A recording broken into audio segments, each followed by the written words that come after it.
And to discuss the situation in Eastern Ghouta further, I'm joined by Mohamed Kattoub. He's an advocacy director at the Syrian American Medical Society. Thank you for joining us. Now, the UN has just come out with a statement that says that the 400,000 people scattered around a dozen towns in Eastern Ghouta near Damascus are facing complete catastrophe.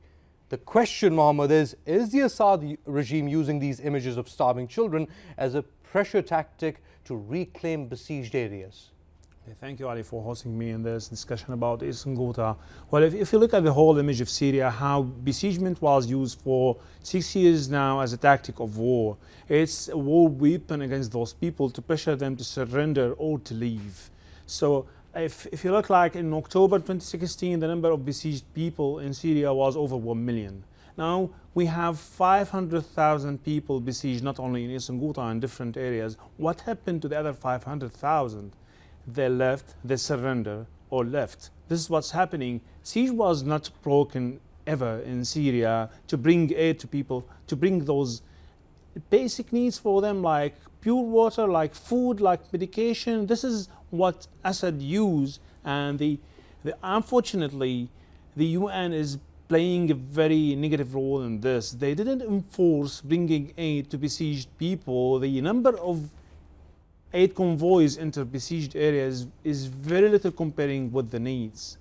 Like in Eastern Ghouta, number of entries was only 5 convoys bringing nothing, very few amounts and quantities of food and some medical aid to those people. Comparing with the need, it doesn't cover over than 10% of the need of those people. What's happening in Eastern Ghouta and the contentions that are taking place, just for our viewers, there are at least 4 groups that are operating in Eastern Ghouta, 2 local groups with Jaish al-Islam and Faylaq al-Rahman, but there's also HTS, Hayat Tahrir al-Sham. Is this infighting between these different rebel groups inside Eastern Ghouta also partly to blame for what is happening there? Of course, because this fight, not with the besiegement, but because it also affects the life of people, because it's limitizing access between areas from here to there, and it's also this fight between those local armed groups caused a lot of death, like at least 1,000 people in Eastern Ghouta. It's nothing comparing with the dozens of thousands who died because of the Assad attacks, but also it's something to blame. Besiegement, of course, who's surrounding Eastern Ghouta is Assad militias and Assad forces. Who is depriving people from getting aid is Assad. Of course, this is what's happening. But we don't forget that local armed group could play more positive role in bringing aid. It's quite a confusing situation, because on the one side you've got the regime besieging these areas, and then when images like this come out, I remember from Madaya you had images of starving children come out as well. And whenever this pressure mounts or there's an outcry against these siege and submit tactics by the Assad regime, why is it the opposition or the people that are being besieged that have to leave the area or submit? Yeah, here as its tactic against the opposition, who is used here? The civilians. So when you are controlling an area of 400,000 people and people are starving, and then after now 5 or 6 years, pressure on them attacks their civilian facilities, like the most attacked are health facilities, schools, aid warehouses.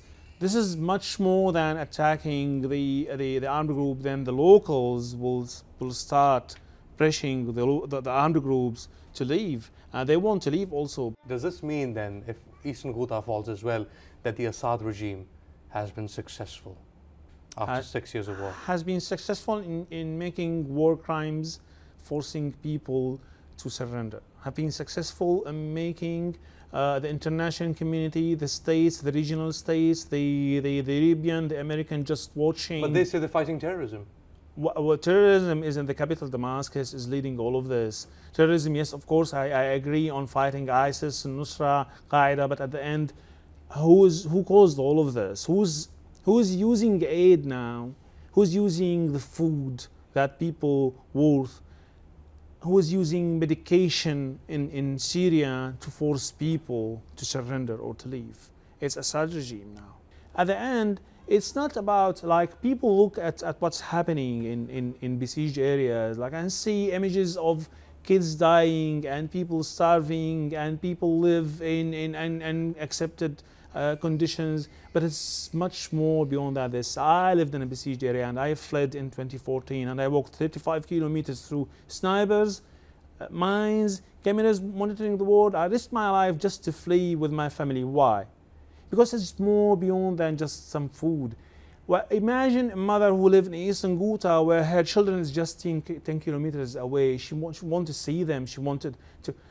I know a friend who's still there, and he always say that I don't miss food, I don't miss electricity, I don't miss pure water, I don't miss anything. I miss my mother who just 10 kilometers away. I want to see her. The issue here in some other areas, like UN always say, we need a mechanism, we need to make like an agreement between armed group and the regime and things like this. This exists, but it's not enough. They are just making some cosmetic solutions to say that we are working here, we are helping people. No, they are not, and they are responsible also, because this aid is guaranteed by the UN. It have to reach those people, in spite of all what the regime is doing. UN said, not me, that 74% of the request to the Syrian government to enter besieged areas was blocked by the Ministry of Foreign Affairs. Why should the Ministry of Foreign Affairs in any part of this world deny aid access to 400,000 people live there? Imagine that we are here and on the other side of the Bosphorus there is life, food, aid, electricity, water, and you live here in the dark. You will do anything to reach it, but people are deprived from everything. Snipers are here, mines are here, and you cannot chase them. You can see them from your place. You can see when you live in the dark. I remember this when I was there. We went to the roof of the buildings to look at the electricity in Damascus, to look at cars coming in and out. And we were deprived from everything. Doctors were counting every single medication because it's very limited. Mohamed Kattoub, thank you so much. Thank you, Ali. Thank you.